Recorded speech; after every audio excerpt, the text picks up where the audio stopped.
दोस्तों स्वागत है आपका फिर से एक नए वीडियो में। पहले तो दोस्तों आप अगर कौशल महोत्सव में पार्टिसिपेट किए हैं तो आप कमेंट सेक्शन में ज़रूर बताइएगा कि आप कौशल महोत्सव में गए थे या नहीं गए थे। वहाँ पे आपको जॉब मिली या नहीं मिली, जो भी है कमेंट सेक्शन में बताइएगा। क्योंकि जिस तरीके से रोज़गार महाकुंभ लगा था, इतनी ज़्यादा भीड़ हुई थी और वहाँ पे भी बहुत सारा नेगेटिव फीडबैक मिला बच्चों को, रोज़गार तो नहीं मिला, बहुत सारे लोगों को निराशा हाथ लगी। बहुत सारे लोगों ने अपने जो भी पैसे 1000, 2000, 4000 रखे थे वो भी बर्बाद किए, समय भी बर्बाद किया। इज़राइल, जर्मनी, जापान के नाम पे बहुत सारे लड़के वहाँ पे गए थे, खासतौर पे इज़राइल के नाम पे।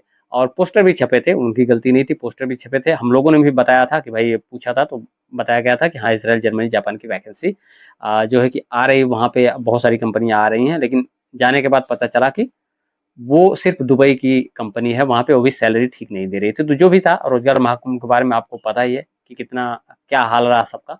जिस उम्मीद से लोग गए थे, उम्मीद पे कह सकते हैं कि कुछ सामने दिखा नहीं। हाँ, लेकिन कौशल महोत्सव अभी आयोजित किया गया था, अभी कल ही खत्म हुआ है, 2 दिन का था कौशल महोत्सव। और इसमें जो है कि बारिश, बहुत तेज़ बारिश हुई, दोनों दिन बारिश बहुत ज़्यादा हुई और सारी व्यवस्थाएँ अस्त-व्यस्त हो गई। अब रही बात भीड़ की, कि कौशल महोत्सव की क्या सफल हुआ या नहीं हुआ, तो मैंने जो एनालिसिस किया है उसके बेसिस पे आपको बता रहा हूँ। कौशल महोत्सव में जो लोग गए, खैर वो तो ठीक है गए, जो लोग नहीं गए उनको भी बहुत ज़्यादा टेंशन लेने की ज़रूरत नहीं है।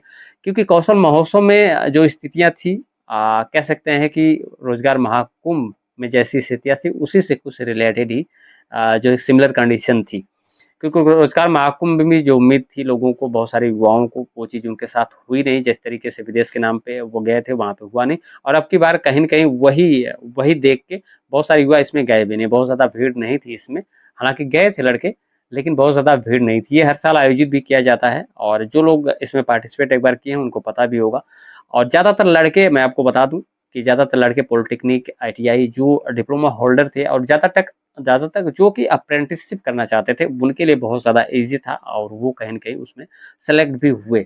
लेकिन जो लोग सोच रहे थे ग्रेजुएशन हमने किया है, हमने इंटर पास किया है, हाई स्कूल पास किया है, तो हमारे लिए बहुत बड़ी अपॉर्च्युनिटी है, तो कहीं न कहीं उनके हाथ निराशा ही हाथ लगी।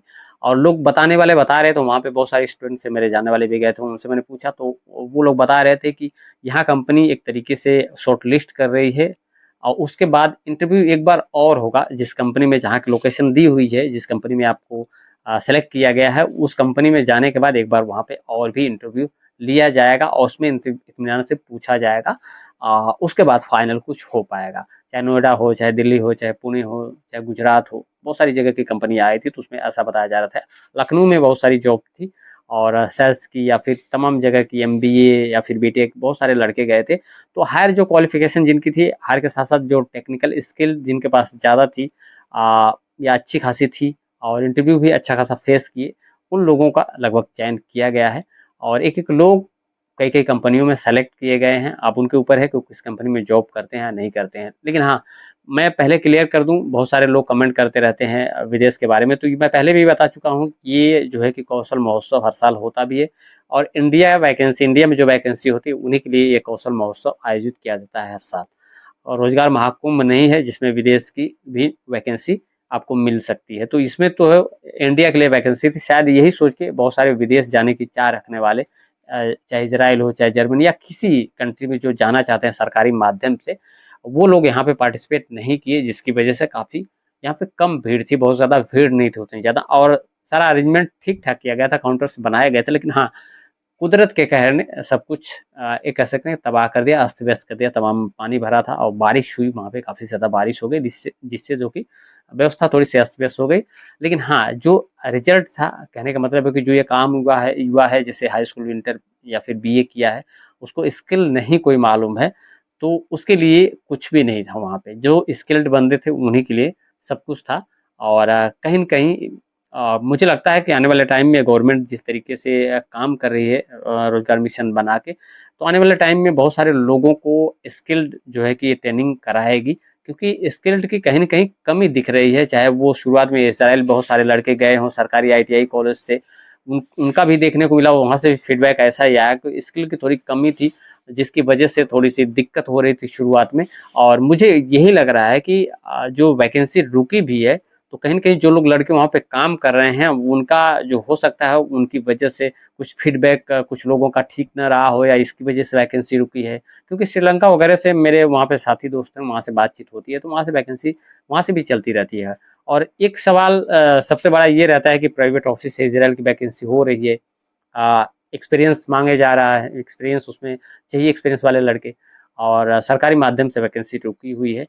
तो निश्चित तौर पे कोई सही तरीके से सही जानकारी देने के पक्ष में नहीं है, और कहीं न कहीं ज़्यादातर लड़के जो है इस टाइम पे ज़्यादा युवा जो है, जो इंटर, हाई स्कूल, बीए जो किए हैं, जिनके पास कोई स्किल नहीं है या जिनके पास स्किल भी है, वो भी इंडिया से बाहर जाके जॉब करना चाहते हैं। बट ये है कि वो गवर्नमेंट का वेट कर रहे हैं, गवर्नमेंट के माध्यम से जाना चाहते हैं, ताकि उनके साथ कोई फ्रॉड ना हो, क्योंकि आए दिन लोगों के साथ इज़राइल, जर्मनी, जापान या तमाम ऑस्ट्रेलिया, कनाडा, यूएस के नाम पे फ्रॉड होता रहता है। तो इस वजह से एक बड़ा तबका, एक बड़ा वर्ग जो है युवाओं का, वो विदेश में जाके नौकरी करना चाहता है। कहीं इसी वजह से यहाँ पे बहुत ज़्यादा भीड़ नहीं हुई थी कौशल महोत्सव में।